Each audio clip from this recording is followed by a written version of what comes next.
قرآن کریم کے 29ویں پارے میں کئی صورتیں ہیں، جیسے ایک مشہور سورہ تبارک الذی، اس سے اس پارے کی ابتدا ہوتی ہے، پھر سورہ نون والقلم ہے، پھر سورہ حاقہ ہے، معارج ہے، نوح ہے، سورہ جن ہے، مزمل، مدثر، قیامہ، دہر اور سورہ مرسلات۔ اس طرح سے کئی صورتیں اس پارے میں ہیں۔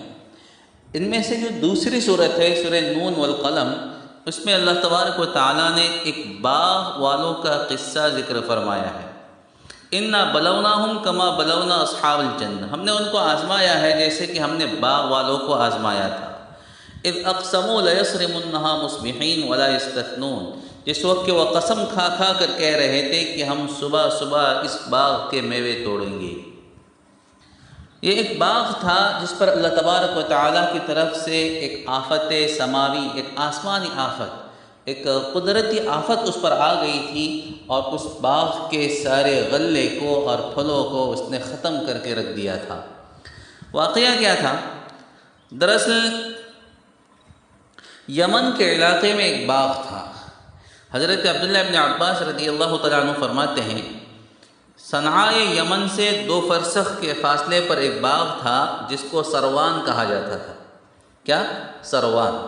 یہ باغ ایک صالح اور نیک بندے نے لگایا تھا، اور اس کا عمل یہ تھا کہ جب کھیتی کاٹتے وقت درانتی سے کچھ غلہ بچ جاتا تھا، رہ جاتا تھا، تو وہ اللہ کا بندہ اس غلے کو فقراء کے لیے، مساکین کے لیے چھوڑ دیتا تھا، اور یہ لوگ اس سے غلہ حاصل کر کے اپنا گزارا کرتے تھے۔ اسی طرح جب کھیتی کو سکھانے کے بعد جب اس سے غلہ نکالتے تو جو دانہ بھوسے کے ساتھ اڑ کر الگ ہو جاتا، اس کو بھی فقراء اور مساکین کے لیے چھوڑ دیتا تھا۔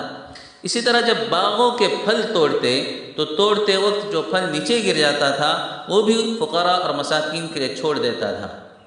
یہی وجہ تھی کہ جب وہ کھیتی سے غلہ نکالتا یا باغوں سے پھل توڑتا تو فقراء اور مساکین کی ایک بڑی جماعت وہاں پر جمع ہو جاتی تھی۔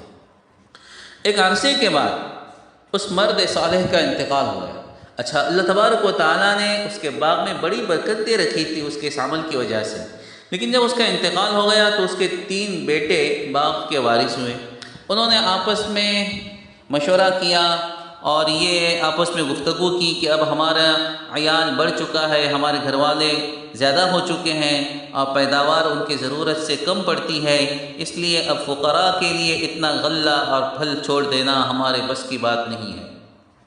اور بعض روایت میں کہ ان لوگوں نے آزاد نوجوانوں کی طرح سے یہ کہہ دیا کہ ہمارا باپ تو بڑا بیوقوف تھا، اتنی بڑی مقدار غلہ اور پھل کی لوگوں کو کٹا دیتا تھا، ہمیں یہ طریقہ بند کر دینا چاہیے اور جو کچھ نکلے صرف اپنے لیے ہی رکھنا چاہیے۔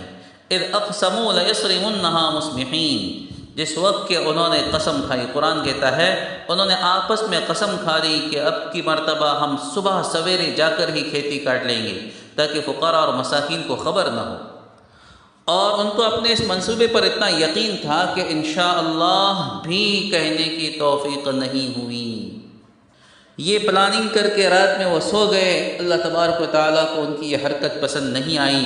فطاف علیہا طائف من ربک فاصبحت کالصریم، اللہ تعالیٰ کی طرف سے ایک آفت آ گئی، بعض روایتوں کے مطابق آگ تھی یا جو کوئی مصیبت تھی، جو کوئی آفت تھی، بہرحال اس نے اس پورے غلے کا، پورے کھیتی کا اور پورے باغ کا ستیہ ناش کر کے رکھ دیا۔ فاصبحت کالصریم، اچھا انہیں تو اس کا خبر پتہ نہیں تھا، اس کی خبر نہیں تھی۔ یہ صبح سویرے اٹھے، فتنادوا مصبحین، آپس میں ایک دوسرے کو پکارا، وہم یتخافتون، اور گھر سے نکلے خاموشی کے ساتھ خفیہ گفتگو کرتے ہوئے تاکہ لوگوں تک آواز نہ پہنچے اور فقراء اور مساکین جمع نہ ہو۔ وغدوا علی حرد قادرین، اور وہ یہ سمجھ رہے تھے کہ ہم تو آج اپنی کھیتی پر پوری قدرت رکھتے ہیں اور کسی فقیر اور مسکین کو کچھ نہیں دیں گے تب بھی کوئی بات نہیں۔ فَلَمَّا رَأَوْهَا قَالُوا إِنَّا لَضَالُّونَ، لیکن یہاں پر تو اللہ کا عذاب آ چکا تھا۔ جب کھیتی پر پہنچے، باغ میں پہنچے، تو تھوڑی دیر کے انہیں لگا کہ ہم شاید بھٹک کر کسی اور جگہ آ گئے ہیں، إِنَّا لَضَالُّونَ، لیکن جب پھر ہوش آیا اور انہوں نے یہاں وہاں دیکھا، کچھ نشانیاں دیکھی، تب انہیں پتہ چلا کہ نہیں، بلکہ بل نحن محرومون، بلکہ ہم اس نعمت سے، اس کھیتی سے، اس باغ سے محروم کر دیے گئے ہیں۔ قال اوسطهم الم اقل لكم لولا تسبحون، ان میں سے جو درمیانہ تھا وہ کچھ نیک تھا، باپ کی طرح اللہ کے راستے میں خرچ کر کے خوش ہوتا تھا، لیکن بھائیوں کی باتوں میں آ کر وہ بھی ان کے ساتھ لگ گیا تھا۔ اس نے کہا میں تو پہلے ہی تم سے کہتا تھا کہ اللہ کو یاد کرو اور فقراء اور مساکین کو ان کا حق دیا کرو، ہم نے زیادتی کی تو اللہ نے اس نعمت سے ہم کو محروم کر دیا۔ قالوا سبحان ربنا انا كنا ظالمین، بات ان کی بھی سمجھ میں آ گئی اور اعتراف کیا واقعتاً ہمارا رب پاک ہے اور ہم ہی گنہگار ہیں اور ہم ہی ظالم تھے، ہم نے ہی اپنے آپ پر ظلم کیا ہے۔ فاقبل بعضهم على بعض يتلاومون، آپس میں ایک دوسرے کو ملامت کرتے تھے، لیکن ملامت کرنے کا فائدہ کیا؟ البتہ امام بغوی نے حضرت عبداللہ ابن مسعود رضی اللہ عنہ سے نقل کیا ہے کہ حضرت عبداللہ ابن مسعود نے فرمایا مجھے یہ خبر پہنچی ہے کہ جب ان لوگوں نے سچے دل سے اللہ سے توبہ کی تو اللہ تعالیٰ نے ان کو اس سے بہتر باغ عطا فرمایا جس کے انگوروں کے خوشے اتنے بڑے تھے کہ ایک خوشہ ایک خچر پر لادا جاتا تھا۔